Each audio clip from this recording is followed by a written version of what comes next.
We are talking 203Ks. I want you to try a little visualization exercise with me. Right. Close your eyes for a second. Well, unless you're driving. Please don't do that if you're driving. Right. But just picture your neighborhood. Or, maybe the neighborhood you want to live in. The streets. The perfect lawns, the dogs playing fetch. The postcard version of the American dream. Exactly. But then there's that one house. You know the one I'm talking about. Oh, I know exactly the one you mean. The Eyesore. The eyesore, the peeling paint, the grass that's like knee-high. Maybe a blue tarp on the roof that's been there forever. Yes, for like 2 presidential administrations. Most people, they walk past that house and they just see a ruin, a headache. And honestly, they aren't wrong. I mean, it is a headache. It is. But today, we're going to flip the lens a bit. We are doing a deep dive into a stack of interviews with 4 real heavy hitters in the real estate world. We've got realtors, Dana Jones, Paul Weldon, Mady Hayes, and a contractor-realtor hybrid, Tamika Lowe. And their argument is simple. When you see that ruin, you should actually be seeing a retirement plan. Specifically, we are talking about the FHA 203K loan. Which, to me, sounds like a droid from Star Wars. R2-D2, meet 203K. Exactly. But it's actually a mortgage, a very specific and kind of misunderstood financial tool. Right. So the mission for this deep dive is basically, how do regular people use this thing to turn a total disaster of a house into a diamond mine? And maybe more importantly, is it actually worth the stress? Because, spoiler alert, our sources make it very clear this is not a walk in the park. Not at all. So let's start at the absolute basics. What exactly is a 203K loan? Because, when I buy a house, I get a mortgage for the price of the house. Right. If the roof leaks, that's my problem. I have to fix that with my own savings. That's a standard mortgage. You buy the asset as is. The FHA 203K is a renovation loan. It lets you borrow enough money to buy the house and fix it up, all in one single loan. Okay, break that down for me. Let's say I find a house for $200,000, but it's a wreck. It needs 50 grand of work. So traditionally, you'd need the loan for the $200,000, and then you'd need $50,000 in cash sitting in your bank account for the contractor. Which most people, especially first-time buyers, just do not have. Exactly. With the 203K, the bank looks at the future value.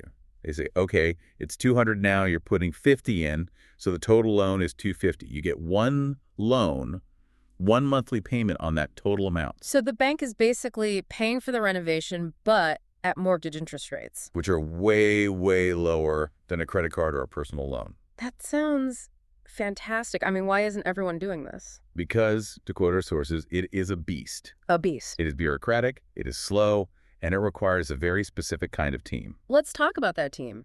Dana Jones, she's a realtor in Chicago, used a metaphor that I really liked. She called herself the point guard. It's a perfect comparison.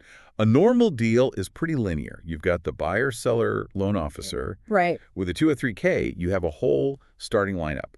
You've got the lender, a HUD consultant who's kind of like the referee, the general contractor, and the realtor. And Dana's point was, if one person on that team drops the ball, the whole deal can fall apart. So the realtor is the one kind of making sure everyone's talking to each other. She's the facilitator. Yeah. The point guard distributing the ball. Dana also said something really interesting about the current market in Chicago. For those turnkey homes, the ones that are already beautiful, ready for Instagram. The ones everyone wants. Yeah. Where you just bring your toothbrush. Right. She said those are seeing bidding wars of $20,000, even $30,000 over the asking price. It's the convenience premium. You're fighting cash buyers. You're fighting hedge funds. Mm-hmm. A regular person just can't win that game. So her strategy is just stop playing that game. Exactly. She calls it the strategic pivot. You have to look for the raggedy property. Mm-hmm. As long as it has good bones, a solid foundation. Because the hedge funds don't want to deal with a house that has no plumbing. They don't have time for it. And Dana used a phrase that really stuck with me. She said, when you buy that turnkey house, you are paying for someone else's creative intellect. Ooh, I like that. Think about it. A flipper buys a house, picks the tile, picks the paint, and then charges you a huge premium for their design choices. And half the time I walk into those places and think, ugh, why that backsplash? Exactly. So you're paying a premium for a bathroom you might want to rip out anyway. With a 203K, you are the flipper. You're building your own equity. You're essentially flipping the house to yourself. Flipping it to yourself. I love that. But finding the house seems to be the easy part. Well, finding the ugly house is very easy. They are everywhere. The hard part is finding the person to fix it. This brings us to what I'm calling the contractor conundrum. This is probably the biggest bottleneck. It's where most people just give up. Yeah, we heard this from Paul Weldon. He's a realtor in Arizona, and he told this story about his very first 2 and 3K client, a guy named Jim Hunter. This story it's painful, but it's so important.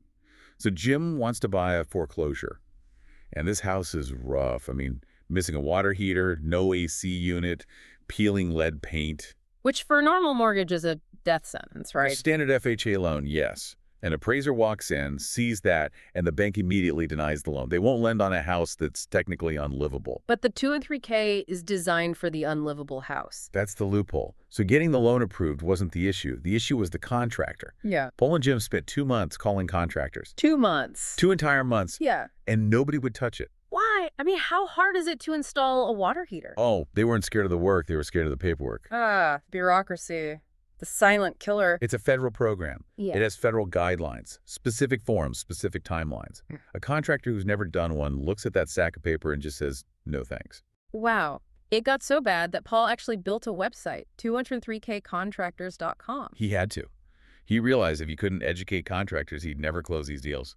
He had to build the whole ecosystem himself. Paul also had a serious reality check about HGTV. Yes. Yeah.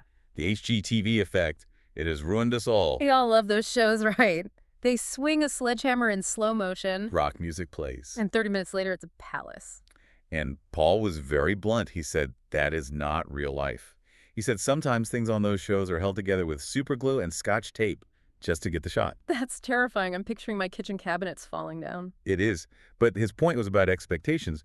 On a real project, materials get delayed, permits get stuck, life happens. You have to expect the chaos. And speaking of chaos, Right. we need to talk about the money, because I think this is where the deep dive gets really critical for anyone actually thinking about this. Yes. This is the part that usually shocks people. So I just assumed naively that the bank hands you a check for 50 grand and says, good luck. That is the most dangerous misconception you could have. Okay. And to explain why, we need to bring in Tamika Lowe. Tamika's fascinating. She's a realtor in New Jersey, but she's also a licensed contractor. Which is really rare. And because she's on the construction side, she explained the draw schedule. The draw schedule, even the name sounds stressful. It's a cash flow pressure cooker. Here's how it works. The contractor has to do the work first.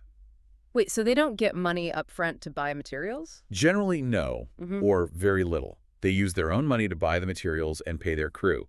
Then, after a chunk of work is done, that HUD consultant comes out to inspect it. If it passes, the bank releases a draw, which is a reimbursement check. So the contractor is basically acting as a bank for the homeowner. Exactly. Tamika told this horror story. She was on a job, had to haul materials from Philly. She's paying for the truck, the gas, her crew. She is out of pocket about $60,000. $60,000 of her own money. Wow. A huge risk. So she calls for a draw, the inspector comes out, and because of holdbacks, money the bank keeps in reserve, or maybe the painting wasn't 100% done, the bank cuts her a check for $18,000. Ouch. She spent 60 and got 18 back. Initially, yeah. She gets the rest eventually, but think about that cash flow gap. That's a $42,000 hole in her bank account. If she didn't have reserves, her business would have collapsed right there. This explains why Paul Weldon had such a hard time. It's not just that contractors are lazy, it's that they literally can't afford the risk. Precisely. You need a contractor who is solvent. If you hire some guy who lives paycheck to paycheck, a 203K will bankrupt him, and he will walk off your job. She also mentioned a supply chain nightmare, the 41 doors story. Oh, the doors. This was during the supply shortages. She needed 41 interior doors for a 4-family unit. She couldn't find 12 of them anywhere. And when she finally did? The price had jumped. They went from a standard price to like $300 a door. But wait, isn't the budget set at the beginning of the project? That's the trap. It's a fixed bid contract. The contractor agrees to a price before they start. So if the price of doors triples, technically the contractor eats that cost. Wow. This is not for the weak. It requires what our sources call emotional fortitude. Okay, so I'm going to play devil's advocate here. Paperwork is a nightmare. Contractors are hard to find. The money is stressful. You might go bankrupt over doors. Why on earth would anyone do this? Because of Neve Hayes. Nade Hayes, also from New Jersey. Her story is the why. It's the answer. Nady was super honest in her interview. She said, I am lazy. Which is clearly not true, looking at what she's built. Right, but she meant she didn't want a 9 to 5 forever. She read Rich Dad, Poor Dad and realized her biggest expense was housing. So she decided to house hack. House hack. It's a trendy term, but the math is undeniable. She broke down her first deal, and you really have to hear these numbers. She bought a 3-family home in Newark during a market crash, got it for $220,000. 220 grand for a 3-family. Wow. So she lived in one of the 3 units. She rented the other 2 out for $1,500 and $1,400 a month. Okay, let's see. That's $2,900 coming in every month from tenants. And her mortgage, including taxes and insurance, was about $2,300. So she's covering the whole mortgage and has $600 left over. She was living for free, better than free. She was getting paid $600 a month to live in her own house. She said she hasn't paid a mortgage out of her own pocket in 11 years. 11 years. Just imagine what you could do with your salary if you didn't have to pay for housing. That is generational wealth. It's eliminating your overhead so you have freedom. That is why people put up with the construction dust. And she used an analogy everyone gets. Monopoly. Yes, the classic strategy. Buy 4 greenhouses, trade them for 1 red hotel. She literally did that in real life. She did. She started with these multifamilies, got up to about 20 doors, and now she's selling those off the greenhouses to buy large apartment buildings, the red hotels. This connects back to what Dana Jones was saying. You're buying in neighborhoods other people are scared of. You're forcing appreciation. Right. Nate bought it $220. By fixing it and holding it, that property is now worth over $650,000. That's almost $500,000 of net worth she created. There's another layer to this that I found really compelling. Did you notice the pattern with our experts? Dana, Tamika, Nate. 3 incredibly strong women leading in a field construction, investing, that is traditionally, extremely male-dominated. It's a striking pattern. Tamika Lowe actually calls herself an ambassador for women in construction. I love that. She described her daily uniform. She wears what she calls gasoline jumpers. Jumpsuits. Yeah, stylish but practical jumpsuits. So she can be framing a wall in the morning, getting dirty, and then run out to show a house as a realtor in the afternoon. She also had a funny but really pointed comment. She said she has to babysit grown men. She joked about it, but she was serious. She talked about making her crew pick up their cigarette butts or yelling at them for putting a power drill on a client's brand new quartz countertop. Which, as a homeowner, I really appreciate. It's a competitive advantage. That attention to detail. And then Nada Hayes started invest like a girl. She saw a problem. She'd go to these real estate events, and the women were quiet. The men would just barrel through, talking loud, acting like they owned the room. Sounds about right. And she realized the women just didn't know the lingo.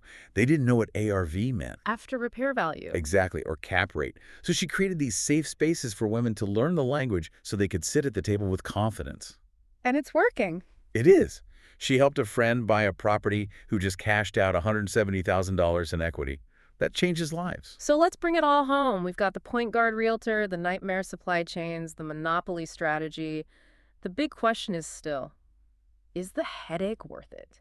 I think if you ask any of them, the answer is a resounding yes. But with a massive caveat, the grit. The grit. It's a cheat code, as one of the sources put it. It lets you get in the game with only 3.5% down and build equity faster than you could ever save cash. But the cost of that cheat code is stress. You have to be willing to suffer it a little bit. You do. You have to be willing to live in the chaos. But then you hear Nat Kay's story about her sister's 30th birthday. That was the payoff moment for me. She took 12 friends and family members to South Africa. 12 people. That's not cheap. She paid for the villa, the butler, the chef, the flights, everything. And she didn't put it on a credit card. No, she paid for it with cash flow from her properties. Because she survived those construction projects 10 years ago. That's the trade-off. Yeah. 6 months of dust and noise for a lifetime of financial freedom. And you trade the comfort of a turnkey home for the equity of a project house. Dana Jones said you can walk into $20,000, $30,000 of equity on day one. It's empowering. It's scary, but it's empowering. It really is. Yeah. It raises an interesting question about what we value. Most people value the finished, shiny kitchen. These investors, they value the potential of the broken kitchen. So here's the final thought I want to leave you with. We started by picturing that ugly house on the block. The Eyesore. The sources suggest the biggest barrier to entry isn't really money. The FHA loan helps with that. The biggest barrier is emotional fortitude. It's having the stomach for it. Exactly. So, are you willing to live without a kitchen sink for 3 months? Are you willing to argue with a contractor about permits? If the answer is yes, you might just be looking at a future where you never pay a mortgage again. And that completely changes the way you look at your neighborhood. You stop looking for sale signs, and you start looking for tall grass. I will never look at a dumpster in a driveway the same way again. That's it for this deep dive. Thanks for listening.